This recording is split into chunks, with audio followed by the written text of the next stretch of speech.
Look at all the fish on that graph now. Man, we're going through them.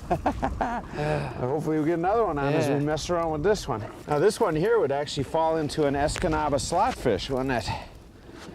Yeah.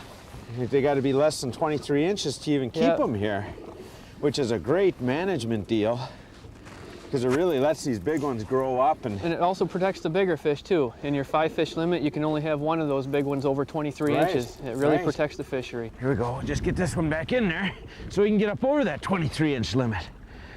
Nice fish. These fish are out here in deeper water. As the water cools in the fall, you get schools of bait fish that come in, alewives, smelt, and these big walleyes follow. And it's really deep out here. I mean, it's like 90, 100 feet out from us. Yep. But yet we've got shallow water in tight to us and a real sharp break in between. Yep, and that's what we're trying to follow, that contour, that real sharp break. And that's where boat control becomes a big factor. Right, and I've noticed that you're trying to stay in that 30, 35 feet of water, but a lot of times we find ourselves out in 60, and once in a while, not too often, up in that shallower stuff.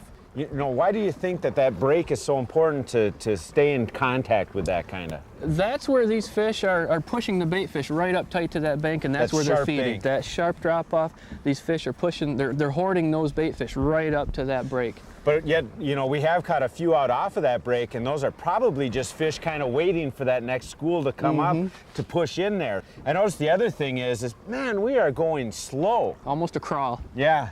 In this colder water, their metabolism slows down. Even though they're feeding well, they just don't feed real fast. They don't want to swim a They don't want to chase anything, nope. So we're just going at a real slow pace. That bait's down there just moving, just a little wiggle, and that's all it takes.